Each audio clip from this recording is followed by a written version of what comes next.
오늘은 민간주택 분양가 상한제에 대한 이야기를 좀 해보려고 합니다. 지금 현재 부동산 시장에서 민간주택 분양가 상한제 시행령을 이제 도입한다고 해서 그거에 대한 찬반 여론이 뜨겁고 많은 분들이 관심을 갖고 있는데요.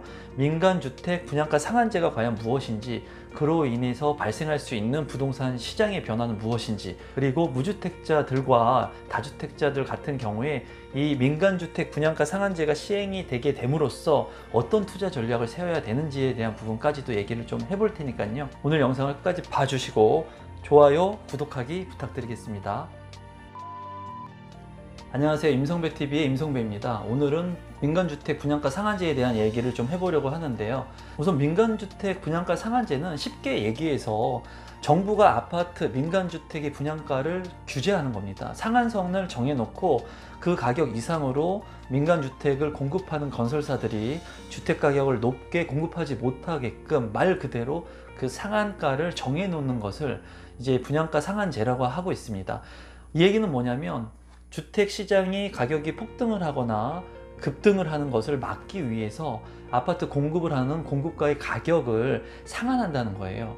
이랬을 때 분양가 상한제를 기준으로 하는 산정 기준 가격은 뭐냐면 택지를 조성하는 토지의 택지비와 그리고 건축하는 건축비, 그리고 기업의 적정 이윤이 이제 분양가 산정 가격을 정하는 기준 가격이 되겠다고 말씀을 드리겠습니다. 이렇게 말씀을 드리면 언뜻 보기에 주택 공급을 싸게 저가로 공급을 하기 때문에 많은 분들한테 좀 도움이 되지 않을까 하는 생각을 일시적으로 할 수가 있는데요. 이 부분에 대한 장단점, 단점에 대한 부분들은 이 차후에 좀 깊게 면밀히 말씀을 드리도록 하겠습니다. 이렇게 분양가 상한제를 시행했던 적이 우리나라에서는 총 3차례가 있었습니다. 1977년에 한 번 있었고요. 그리고 두 번째로는 1983년 그리고 2007년도 분양가 상한제를 시행하고 나서 일시적으로는 가격이 잡히는 것 같이 보였지만은 큰 폭의 전세가 상승을 불러왔고, 그리고 주택가격 상승으로 이어졌습니다. 이때까지 정부에서는 분양가 상한제를 3번이나 시행을 하면서 성공을 하지 못하고 실패를 했는데도 불구하고 민간주택 분양가 상한제를 다시 이제 시행을 한다고 해요. 확정된 거는 아니고 김현미 국토부 장관께서 시행령을 이제 준비하고 있다라고 최근에 발표를 했습니다. 법 개정을 통해서 이제 민간 택지 분양가 상한제를 시행하겠다는 이제 강력한 의지를 보이고 있습니다. 그러면 분양가 상한제, 즉 민간주택 분양가 상한제의 장점을 좀 간단히만 말씀드리면 저렴한 가격으로 주택을 공급할 수 있다는 거예요. 그럼 얼마나 저렴하게 주택을 공급할 수 있느냐? 시세 대비 약 50%에서 80%까지 저렴하게 공급을 할 수가 있습니다. 이 얘기는 뭐냐면 주택가격을 낮게 공급하기 때문에 일부 무주택자들, 서민들한테는 로또 아파트 청약이라고 하는 기회가 될 수 있다는 거예요. 그리고 두 번째 장점은 투기 세력을 억제할 수 있다는 겁니다. 민간주택 분양가 상한제는 제가 봤을 때는 장점보다 단점이 더 많다고 볼 수 있습니다. 그 이유는 뭐냐면 전체적인 그림에서 말씀을 드린다면은 앞서 말씀드린 장점과 같이 저가로 주택을 공급하니까 일부 서민들한테는, 주택이 없는 분들한테는 굉장히 로또 청약의 장점으로 다가올 수 있겠지만, 건설사 입장에서, 그러니까 수요자 측면이 아닌 공급자 측면에서 다시 한번 생각을 해보게 된다면 건설사 입장에서는 적정 마진을 가지고 주택을 공급해야 되는데, 이윤 사업을 하기 위해서 정부에서 강제적으로 이 주택 가격을 규제하다 보니까 이 건설사들 같은 경우에는 주택을 공급하지 않고 다른 사업으로 전환할 가능성이 있다는 거죠. 이 얘기는 뭐냐면 기업들이 주택 공급량을 줄일 수 있다는 겁니다. 일시적으로는 저가의 주택을 공급하기 때문에 주택이 없는 무주택자들한테는 좋은 로또 아파트의 청약 기회가 될 수 있겠지만, 그 외에 주택을 필요로 하는 많은 사람들 같은 경우에는 청약하지 못한 사람들, 이 신규 아파트를 분양받지 못한 사람들은 다른 아파트들로 이주하거나 기존에 있는 아파트들을 매입해야 되는데, 공급 물량이 제한되다 보니까는 기존에 있던 아파트 가격들이 어떻게 될까요? 상승하게 된다는 거예요. 공급은 부족한데 수요는, 초과 수요가 발생하게 되니까 수요와 공급의 법칙에 의해서 당연히 주택 가격이 상승하게 될 겁니다. 그 전에는 전세 가격이 먼저 상승을 하고 이 전세 가격이 주택 가격을 밀어 올려서 주택 가격이 큰 폭으로 상승하는 그런 도미노 현상이 발생할 것으로 예측이 돼요.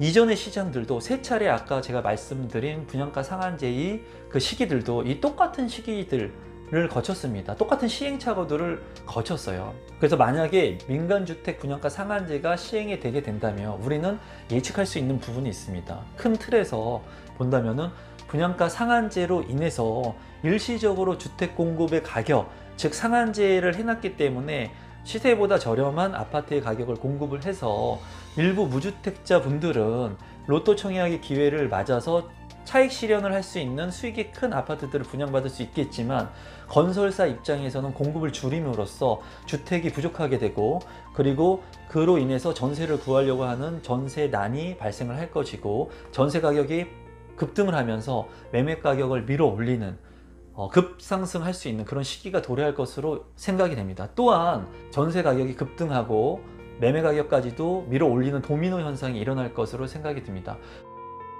또한 전매 기한을 늘린다고 하죠. 지금 전매 기한을 늘리게 된다면 아파트를 분양받은 공급된 신규 아파트까지도 전매 제한 기간에 이제 묶여 있다 보니까 실질적으로 공급은 됐지만은 거래할 수 있는 매도 물량은 묶여 있기 때문에 제로가 된다는 거죠.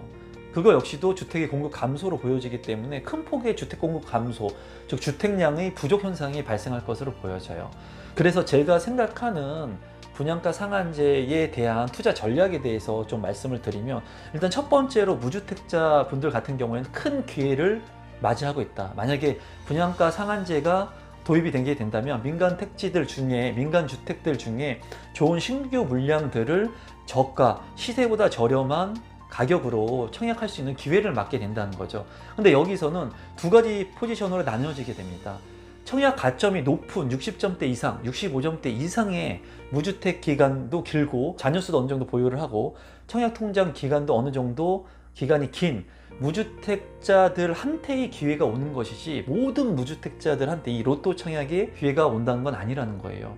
근데 많은 분들이 오해하고 있다는 거죠. 누구나 다 모두 무주택자들이면 이 로또 청약을 해서 당첨될 수 있다는 희망을 갖고 있다는 거예요. 대부분의 사람들이. 근데 잘못된 생각입니다.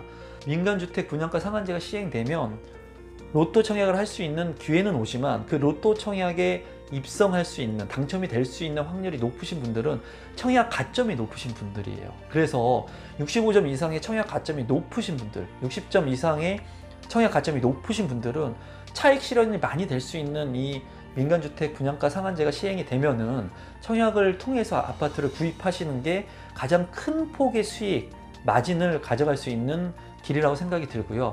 무주택자이지만 청약 가점이 낮다 하시는 분들은 이 민간주택 분양가 상한제로 인해서 받을 수 있는 혜택은 그리 크지 않을 거라고 보여져요. 오히려 이런 고가의 청약 통장들이 민간주택 분양가 상한제로 인해서 좋은 물량들을 분양받기 위해서 대기하고 있는 대기 수요자들로 이제 변동되기 때문에 청약 가점이 낮으신 분들은 지금 현재 이 불안정한 시기에 본인하고 맞는 직주 근접의 입지 또는 입지 여건이 좋거나 개발 호재가 있는 곳들의 주택들을 미리 선점하셔 가지고 주택 청약을 하셔서 내 집 마련을 하시는 게 좋은 전략이라고 보여져요. 분양가 상한제 하면은 주택 가격이 낮아져서, 공급하는 가격이 낮아져서 싸게 청약을 받을 수 있다는 막연한 기대감으로 기다리시게 된다면 청약 가점 65점, 67점 이런 분들하고 경쟁해서 내가 당첨이 돼야 된다는 거예요. 그러니까 뭐 청약 가점이 20점, 30점, 40점대 정도의 분들, 저점의 중저점의 분들이라면 지금 현재 있는 분양하는 물량들 중에 이 불안한 시기에 그래도 괜찮은 물건들, 옥석을 가려가지고 내 집 마련을 하시는 게 가장 좋은 투자 전략이라고 보여지고요. 다주택자들 같은 경우에는 건설사들이 주택 공급을 감소하고 줄이는 시점이 올 거고, 그렇게 되면은 전세가가 올라가는 시점이 오게 됩니다. 그 반전 포인트를 잘 잡으셔야 돼요. 그 시점은 누가 알려주는 게 아닙니다.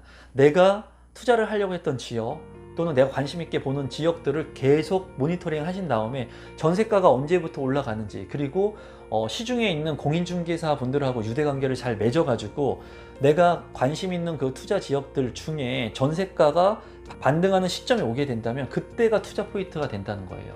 예를 들면 이런 겁니다. 10억짜리 아파트가 있는데 지금 현재 전세 가격이 5억이라는 거예요. 예를 들어서. 그런데 갑자기 전세 가격이 7억으로 튄다는 거죠. 뛰어오른다는 거예요. 공급이 감소하다 보니까 전세 가격이 올라가는 겁니다. 그래서 이렇게 반등하는 기미가 보이는 시점이 있는데 이 시점이 투자 포인트가 될 수 있다는 거예요. 10억짜리 아파트가 5억의 전세로 거래가 됐는데 갑자기 7억으로 전세가가 올라간다는 거죠. 예전 같으면 이 10억의 아파트를 5억의 전세를 끼고 샀을 때 이제 5억이라고 하는 돈을 투입을 해가지고 이 10억짜리 아파트를 살 수가 있었는데 이 5억짜리 전세 가격이 갑자기 7억이 됐다는 거죠. 7억이 되면은 5억에 이 전세를 끼고 살 수 있었던 이 아파트를 내가 3억에 전세를 끼고 살 수 있다는 거죠. 2억이라고 하는 순 자본을 조금 들여가지고 5억이 아닌 3억으로 이 아파트를 매입할 수 있다는 거예요. 그 시점이 민간주택 분양가 상한제가 시행이 된다면 이 시점이 도래하게 될 것입니다. 그 시점을 잡아서 빠르게 선점 투자를 하시는 분들이 있을 거고 이 시점을 감지하지 못하고 5억짜리 전세가가 6억이 되고 7억이 되고 8억이 올라가는 시점에 보고 늦게 보고 아 이제 투자를 해야 되겠다 하고 이 아파트를 전세를 끼고 매입하려고 하는 시점에 오게 된다면 이 10억짜리 아파트 가격도 튀어 올라간다는 거죠. 상승한다는 거예요. 그러니까 이 시기를 투자 타이밍을 잘 잡는 게 중요합니다. 이 투자 타이밍을 잡는 거는 분석력 뭐 이런 거 필요 없어요. 뭐 요새 말도 안 되는 분석들 많이 하는데 보면은 데이터 가지고 엑셀표 놔두고 물론 과거의 수치를 회귀해 가지고 뭐 공부하는 건 좋은데요. 가장 좋은 거는 현장이 돌아가는 상황입니다.